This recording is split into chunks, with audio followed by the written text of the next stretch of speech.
नमस्कार, सत श्री अकाल, आदाब। मैं डॉक्टर लोकेश शर्मा। मैं लगातार नवीन विषयों पर, तथ्यों पर रेगुलर जैसे आपको जानकारी दे रहा हूं।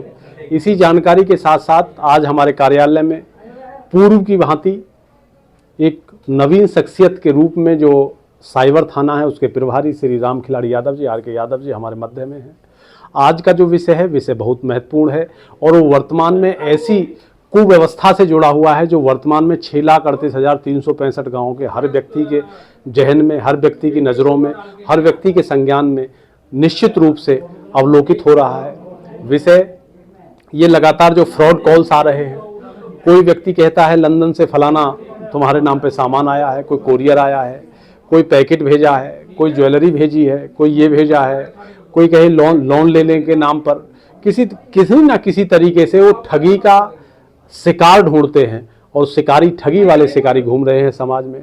तो उन्हीं ठगी वाले शिकारियों का कोई शिकार ना हो, उसी के लिए ये आज का पूरा कार्यक्रम आहूत किया गया है। संक्षेप में, दीर्घ रूप में लोग लगभग, आप चूँकि सब विद्वान हैं, सब समझ जाएंगे, क्योंकि वर्तमान में सब इंटरनेट की जुड़िया से आप लोग सब जुड़े हुए हो दुनिया से।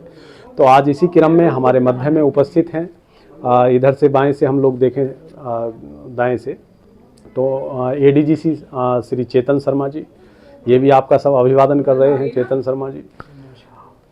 और इसी क्रम में आर.के. यादव जी जो साइबर थाना के प्रभारी हैं, श्री राम खिलाड़ी यादव जी हमारे मध्य में हैं और मैं लगातार आपके बीच में रहता हूं। इधर हमारे अगर जो देखा जाए तो इधर हमारे पूज्य गुरुदेव हैं श्री सादीराम शर्मा जी जो 35 ईयर्स तक लगातार प्रिंसिपल हैं एक इंटर कॉलेज के।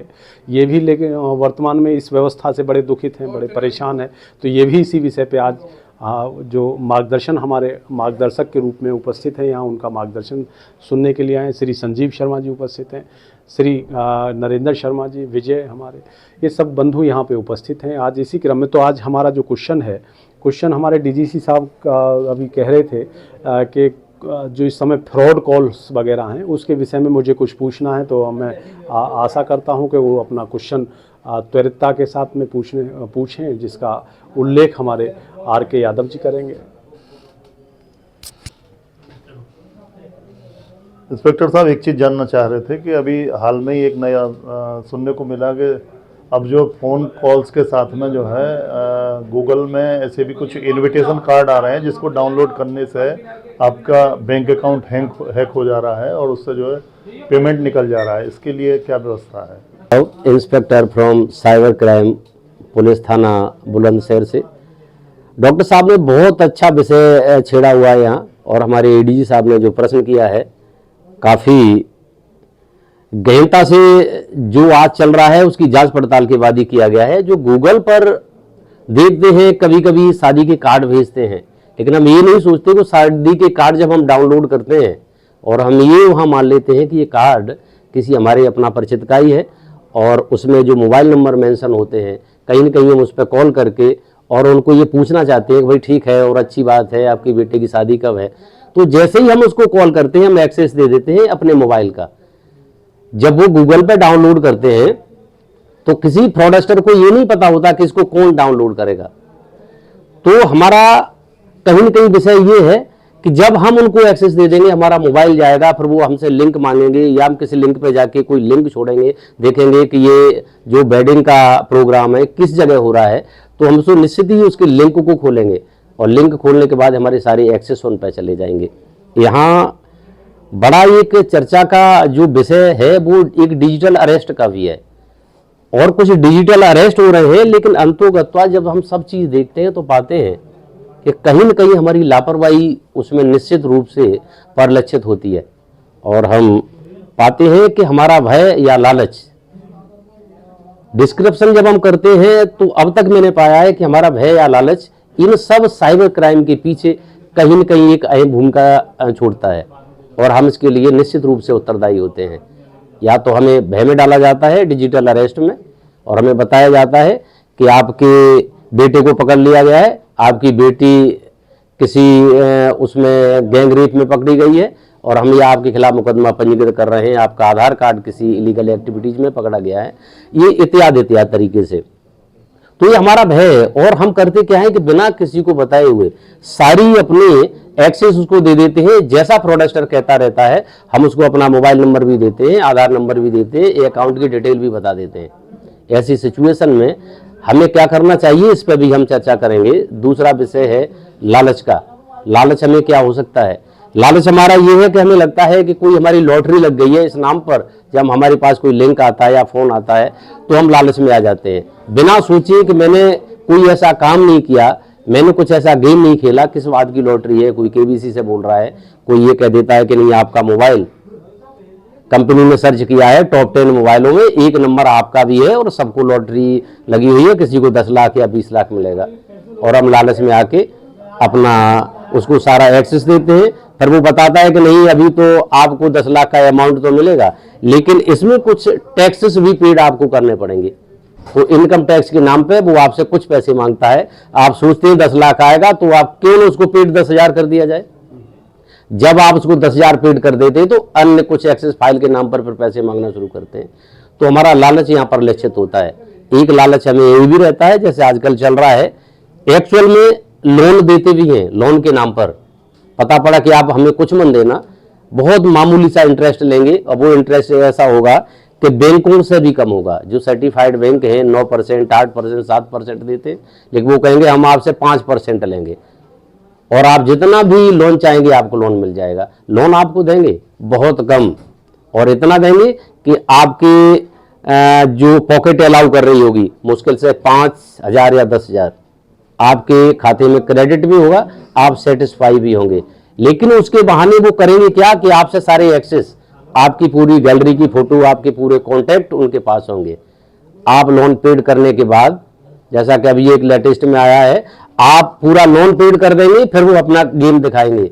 आपको बताएंगे कि आपके कॉन्टैक्ट लिस्ट में आपके ताऊ का नंबर, आपके चाचा का नंबर, आपकी बहन का नंबर, पत्नी का नंबर, ये नंबर चूंकि उनके पास होते हैं, आप ही डालते हैं ताऊ, अंकल या बेटी का नंबर या दामाद का नंबर या नाम से, और वो सर्च करते हैं किस पे ज़्यादा बात करते हैं। आपके फोटो एडिट करने के बाद उनकी एक्स्ट्रा मनी की डिमांड बढ़ जाती है।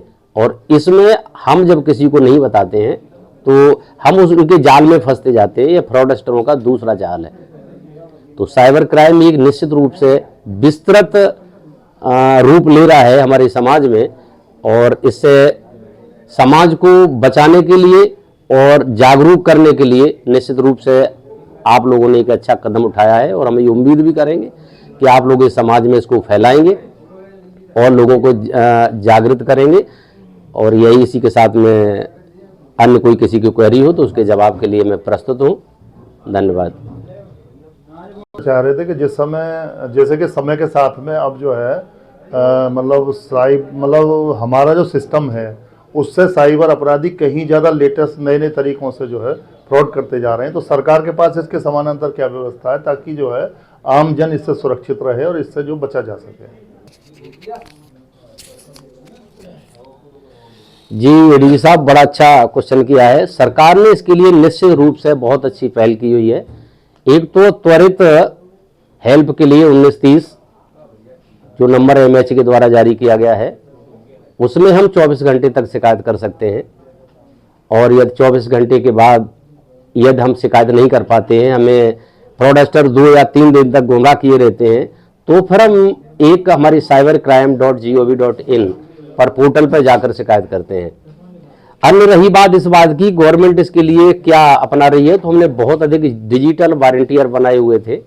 अब एक नया अभी हम शुरू करने जा रहे हैं, उनमें हम डिजिटल वॉरियर के रूप में कुछ लोगों को चुनेंगे जो IT के एक्सपर्ट होंगे, जो इसमें साफ और सुथरी छवि के बारे में जो रखते होंगे और अपने आप को इसमें कुछ समाज की मदद करना चाहते हैं। इसके लिए हमारे अधिकारियों ने मिलकर एक रूपरेखा तैयार की है कि हम विभिन्न क्षेत्रों में पहले से भी जा रहे हैं और हम विद्यालयों में व्यापारियों की मीटिंग लेके और विभिन्न IT क्षेत्र के जो लोग हैं उनमें नुक्कड़ जो जहां हम समझते हैं जहां गैदरिंग हो सकती है वहां जा जाके ये प्रोग्राम कर रहे हैं। और हमारी जो डिजिटल वॉरियर के रूप में अभी हमारी नई पहल हुई है DGP साहब की तरफ से, वो निश्चित रूप से ही धरातल पर उतरेगी और उनसे जो गांव-गांव में हर विद्यालय में एक नोडल के रूप में हम नियुक्त करेंगे शिक्षक को, और उनमें जो छात्र इसमें इंटरेस्टेड रखेंगे उनको इनका हम पार्ट बनाएंगे। और ये एक युद्ध स्तर पर और स्टेट लेवल पर होगा। इससे हमें फायदा ये होगा कि जिस तरह का क्राइम होगा तो यदि उसकी फिल्टरिंग की जाएगी, अधिकारी इस ग्रुप में डालेंगे तो हर गांव-गांव में जाएगा। जो इसमें बच्चे जागरूक हैं वो अपने पड़ोसियों को बताएंगे, जो टीचर हैं एक बार मीटिंग लेके अपने विद्यालय में बताएंगे, तो उसका जो प्रचार प्रसार है ये युद्ध स्तर पर होगा। और आज इसकी जरूरत भी है कि हम साइबर क्राइम को जाने, उससे बचे कैसे, अवेयर के लिए सरकार ने ये कदम उठाया हुआ है जिस पे हम लोग काम कर रहे हैं। अति सरलता से और सद्भाव, संभाव, सहयोग, सौहार्द रूपी विचारधारा के माध्यम से शांतिपूर्ण तरीके से और इस तरीके से आपने बताने का पूरा प्रयास किया कि जो सरलता से, सुगमता से हम लोगों को निश्चित रूप से, मेरे साथ साथ सभी लोगों को सब समझ में आया होगा, जो लोग देख रहे हैं उनको भी सब समझ में आएगा। तो हम लोग इन फ्रॉडस्टरों से कैसे बच सकते हैं इस विषय पे भी मंथन किया। तो इसमें दो मुख्य केवल बातें निकल के आई हैं, एक तो भय और दूसरा लोभ। यदि इन दो चीज़ों से हम लोग बचे रहेंगे, कोई भी व्यक्ति यदि फ़ोन पे हमको भय दिखा रहा है तो निश्चित रूप से वो फ्रॉड है। और कोई व्यक्ति यदि ये मुकदमे इत्यादि के भय के सापेक्ष हम लोगों से लोभ जागृत करा रहा है हम लोगों को, तो भी हम लोगों को निश्चित रूप से सतर्क रहना है। तो दोनों ही विषयों को हम लोगों ने अच्छे से अभी प्रभारी साहब के द्वारा सुना, समझा। निश्चित रूप से सब लोगों को बोधगम्य विषय है। इसी क्रम के साथ कल पुनः फिर होगी मुलाकात एक नवीन विषय के साथ। तब तक लेता हूं विदाई। नमस्कार।